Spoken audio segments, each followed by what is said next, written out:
independent expert on human rights and social policy, former UN Special Rapporteur as well, dear Miloon Kothari. Thanks for joining us today. Thank you for having me. Thank you. Kothari, that's a very important interview. Thanks for accepting it, first of all. And I would like to ask the first question as Abdullah Öcalan's ideology. How did you meet with Kurdish leader Abdullah Öcalan's ideology from India? Well, I have been following the Kurdish struggle since 1996, when I had an opportunity to visit Diyarbakir and meet with Kurdish people at different levels there and in Istanbul and Ankara. And I, as a human rights activist and scholar, I have been very concerned about about the lack of democracy in many parts of the world, but including in Turkey and so on. So I have engaged with them. But about 2 or 3 years ago, I came across the writings of Öcalan, particularly the Sociology of Freedom. And I was very deeply influenced by a book he wrote called The Roadmap to Negotiations. I think it was 2012 or something. And the contents of that book are very, very relevant even today.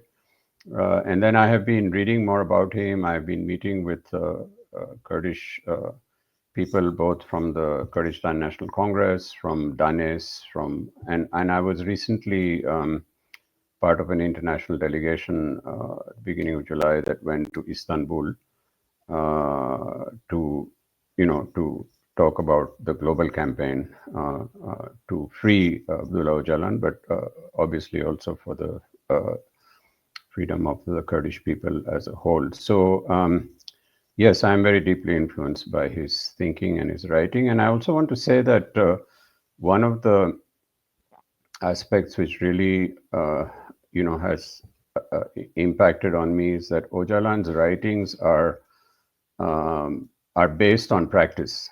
It's not theoretical. It's not something because the Kurdish people, particularly you see now in Kurdish sections in regions in Iraq, in Syria, have actually practiced democracy. They have practiced self-governance, and I think some of Öcalan's writings are a reflection of that. And in these days, it's very important that people write based on practice because of all the problems we face in the world. Yeah. Thank you so much. You underlined the Sociology of Freedom book. So in that case, I would like to ask you, what stands out to you the most in Öcalan's paradigms and philosophy, and why? Well, there are a number of areas that really stand out. I think what is very important is his writing on what he calls the morality and conscience principle. And the fractured world we live in with conflict and climate crisis, I think it's very important for all of us to pay attention to that. And he says that conscience has brought society into existence. It functions as society's natural justice. And he said when it's ignored, society functions as the most dangerous, monstrous machine. And I think his writings where he says social conscience is the area where those without political, military, and economic power can take refuge, and that social struggle today is a struggle to regain lost conscience. That's one area which I find very important for the multiple crises we face in the world today. The second one, which I think is something that is perhaps key to the questions the Kurdish people are so bravely and courageously confronting, is his concept of democratic confederalism, which he describes as a borderless, community-based democracy that promotes ecological living and racial gender equality. And he says that, and this has become more and more true in the last years, that nation states have become serious obstacles for any social development. And he says democratic confederalism is the contrasting paradigm of the oppressed people. So his focus on meeting the needs of the oppressed first is very, very important. And he says that democratic confederalism is the contrasting paradigm. It is a non-state social paradigm. It is not controlled by a state, and I think this is very important. At the same time, democratic confederalism is the cultural organizational blueprint of a democratic nation. And then he goes on to talk about the importance of for Kurdish regions which can sustain themselves through local councils while being part of different nation states. And I think what is very powerful in his writing is he talks about coexistence. So it's not about one religion or one type of people, but the idea of multiple ethnicities coexisting. And we see this in the north and northeast part of Syria and other places where you have Yazidis, Arabs, Christians, everybody living together, and that is a very important model for the rest of the world. And I think that his notion of democratic confederalism, he points out it's very important that democratic nations must develop urban, local, and regional democratic autonomy. This is very important when you now have a situation where nation states are trying to centralize power and take it away from local people. So that is very important. The other area which I really would like to point out is the issue of is the very critical issue of women's rights. He says that without gender equality, no demand for freedom and equality can be meaningful. He says the most permanent and comprehensive component of democratization is women's freedom. And he, in fact, has developed this concept of genealogy, which he says instead of feminism, the concept of genealogy, which is the science of women, may better meet the purpose. And he says, I am certain that the facts that genealogy reveals will be no less true than those of theology and politicology, pedagogy, sociology, and all the others. And he says that one of the, he says, no doubt revealing the status of women is one dimension of the issue, but more important dimension is related to the question of liberation. So I think that's very important, that women's freedom and equality, he says, are not merely measures of social freedom and equality. They also require a corresponding theory, program, and organization, as well mechanisms of action. And we see this in the Rojava women. We see it in in all the. I mean, I'm very impressed that all the groups that are representing Kurds, whether it's in Syria or Iraq or Turkey or Iran, have a very strong gender component, including leadership, which is both for men and women. And finally, I think a very critical component of Öcalan's writings, and it is something that is absolutely essential today, is the issue of the environment, what he very powerfully calls the rebellion of the environment, and his his thoughts that that democratic modernity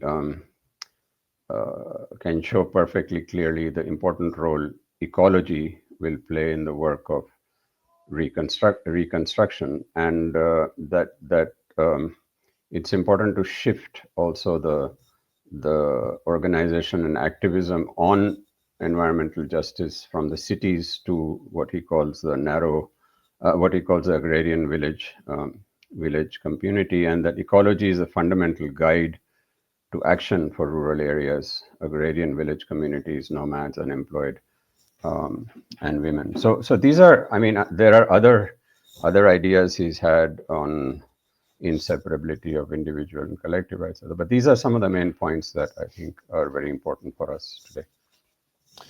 Thank you so much. And another issue is our audience is very wondering, would like to know that if Kurdish leader Mr. Öcalan known in India, if so, how is he known, and is there any support for leader oppose and the Kurdish freedom struggle there?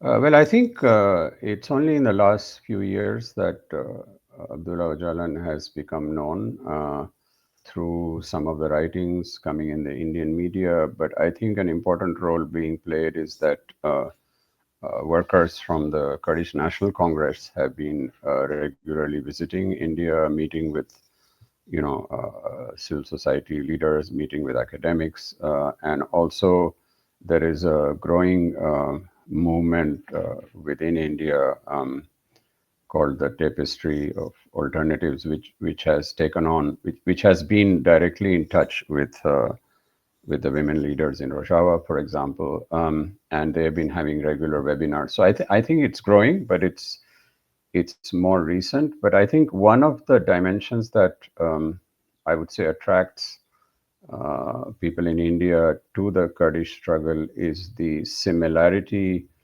between Öcalan's writing and thinking and the life and work of Mahatma Gandhi, who was our main freedom leader.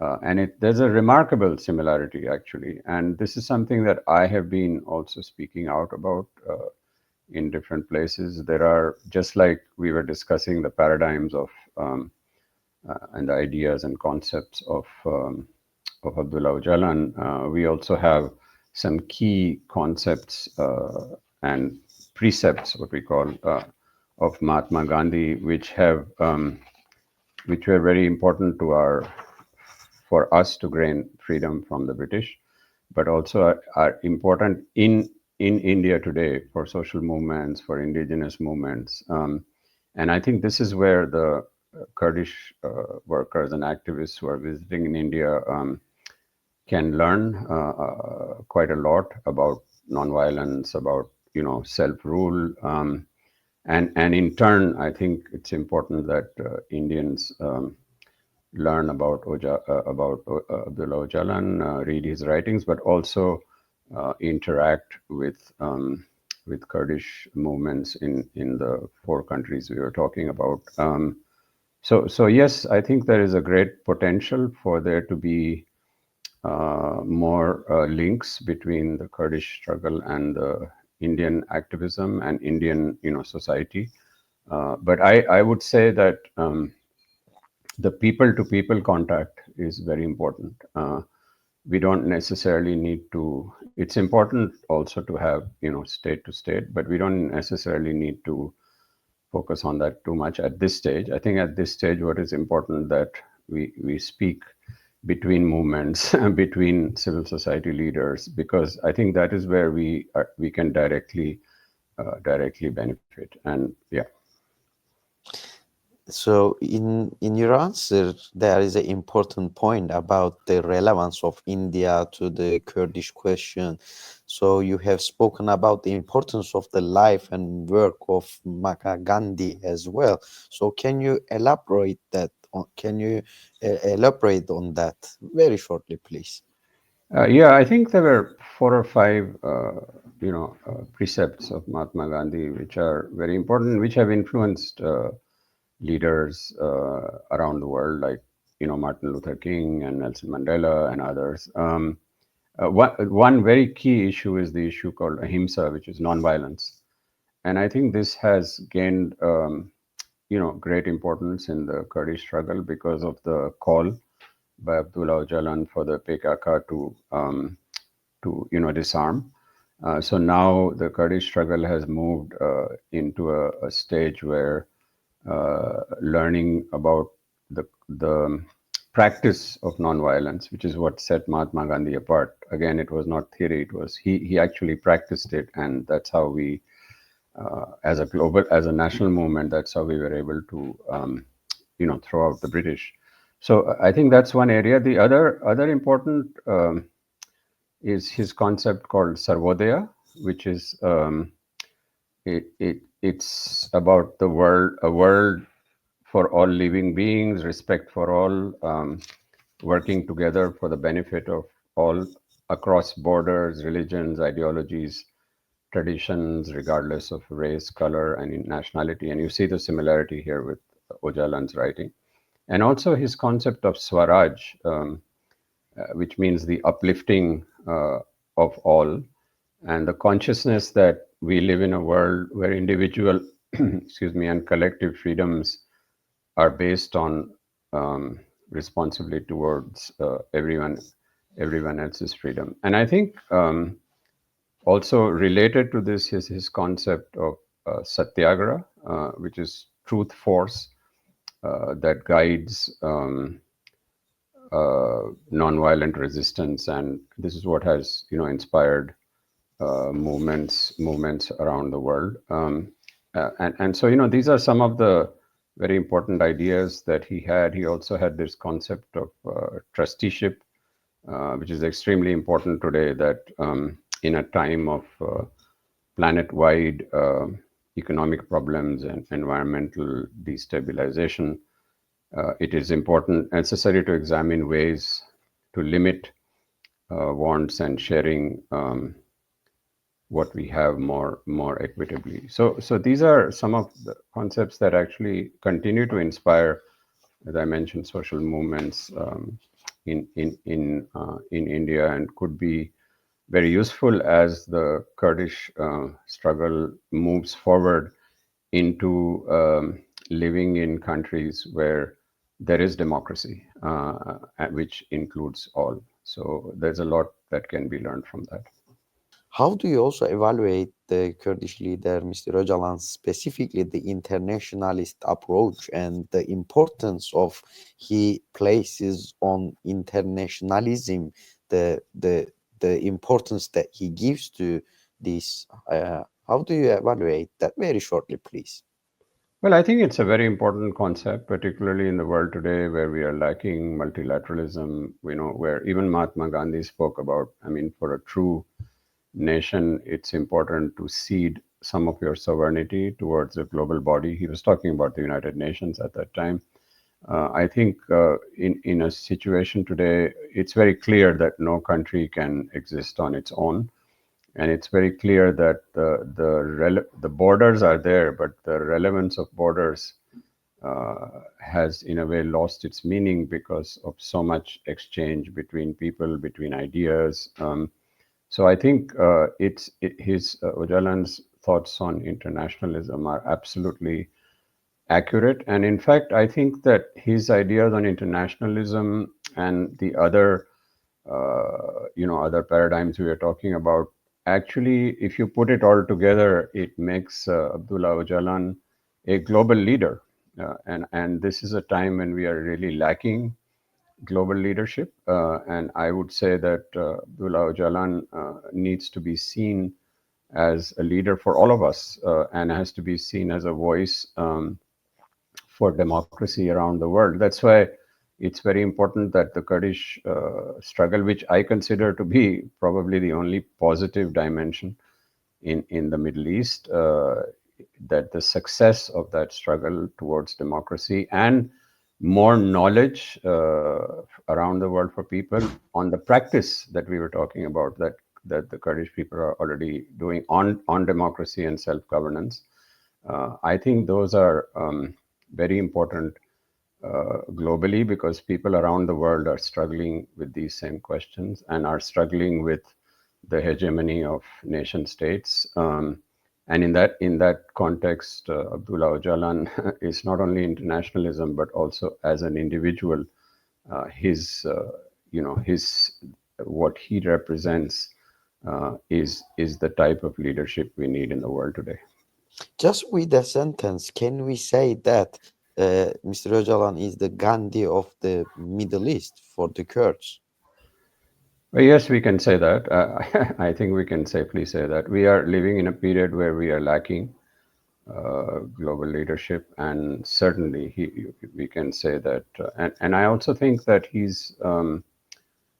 I mean, I would go as far as to say that with the recent developments of disarming, of opening up dialogue with different parts of the political spectrum in Turkey. Now you're going to have a commission in the Turkish parliament. And all of these have been, in a way, inspired by Abdullah Öcalan. I would go as far as to say that he's someone who, let's see how things, how it develops in the next year or two, but someone who deserves a Nobel Prize for peace. Thank you. So about the geographical distance, I would like to ask that to clarify the audience's mind. So despite the geographical distance, what is the significance of solidarity between the Kurdish and Indian peoples, and of the strengthening this solidarity? This one is very shortly, please.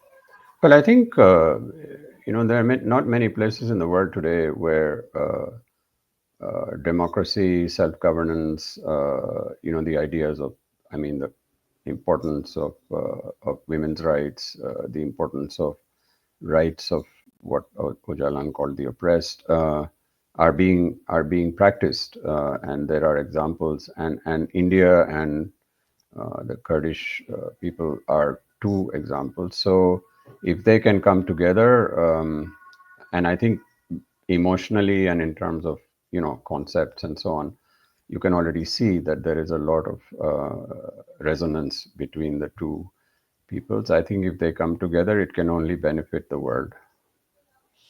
Thank you. How do you evaluate the latest developments? That's important, as well as the peace process is on the agenda now.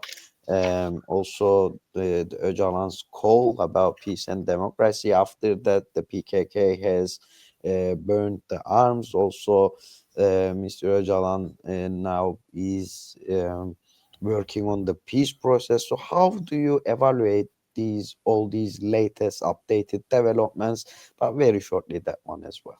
Well, I've been following this closely. I would say with cautious optimism. I think that the recent announcement, after Mr. Bacheli called for the setting up of a cross-party parliamentary commission, and after the recent responses also from Abdullah Öcalan, and now you have, I think there's been a cross-party meeting to set up the commission in the Turkish parliament. I think it's a very important opening. I think what was very important was that Mr. Erdogan also has, for the first time, responded almost, by apologizing for the past practices of the Turkish state. He's opened up the space. So I would say it's a very, very important moment. But I think that international awareness, international consciousness of this is very important, and it's good to see that there are some countries that have welcomed these developments. It's also good to see, but I think what has been lacking so far is the acceptance from the Turkish state. But I think from the Kurdish side, it's fine to have third-party mediation. I think in any kind of a crisis like this, as we have learned from Colombia, from the Basque region, from the Irish struggle, it's very, very important to have third-party mediation, and that's a dimension that I would like to see added to all the other positive developments that are going on. And I think it's also very important that we have. I was quite positively amazed when I went to Istanbul recently to see the broad support that Kurdish struggle has across the world. We had 40 people from many different countries. We had members of parliament. We had other activists. We had trade union leaders, and I think that's very important. So putting it all together, I think it's a very positive development. It remains to be seen how the Turkish state responds. But for the Turkish state, I would say it's a major opportunity to show to the world that they can be a model for democracy, which is very much lacking in West Asia, in what you call the Middle East. And so in that sense, in a way, we all wait for the response from and whatever comes out of the commission in the Turkish parliament. But overall, I would say these developments, particularly in the past year, are a sea change from what was going on before and open up many possibilities, including the solidarity we were talking about with countries like India. But not only, there are many countries in Latin America that would also be interested in Africa.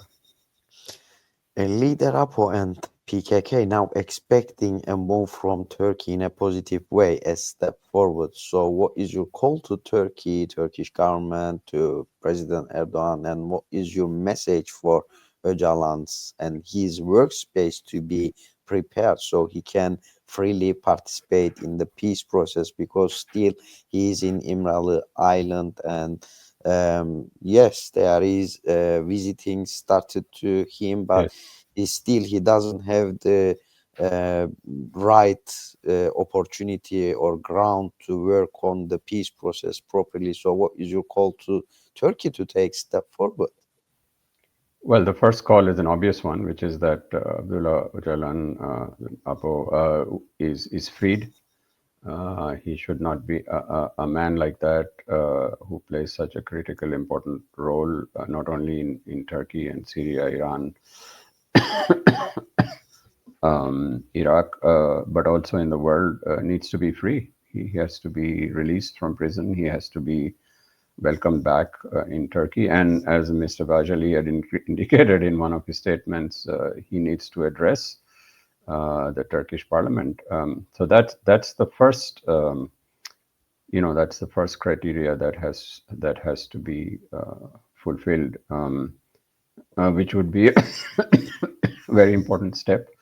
But while we wait for that to happen, I think that more people should be able to visit Mr. Öcalan in İmralı. I would like to go, excuse me, and speak to him and learn from him, and tell him about the support that he has globally. Tell him about the support he has in India. So these are some of the steps that have to be taken. So because everything else we were discussing, cannot truly go forward without Abdullah Öcalan being free. Thank you. Lastly, very shortly, would like to ask you that, as well as you are an expert on human rights and United Nations, so do you think the United Nations can play a role in resolving the Kurdish question, and how? But please, very shortly. Yes, I think it's absolutely critical that the Kurdish struggle engages with the UN, and particularly the human rights part of the UN, the human rights system, which is the United Nations treaty bodies, the special rapporteurs, the universal periodic review. We have a number of UN bodies that are working on particularly the Committee on Economic, Social, Cultural Rights, on the concept of internal self-determination, which is critical, which is contained in the international human rights instruments. We have independent experts who can visit the Kurdish areas. We have the Universal Periodic Review, which reviews, the human rights of all UN member states. And so far, not much has happened on the Kurdish question because Turkey has been reluctant. But I think with the recent openings, I would expect there to be more space for that. And I think it's important for Kurdish leaders to come to Geneva, to go to New York, particularly to come to Geneva and speak about their struggle. Also speak about the positive developments that we referred to.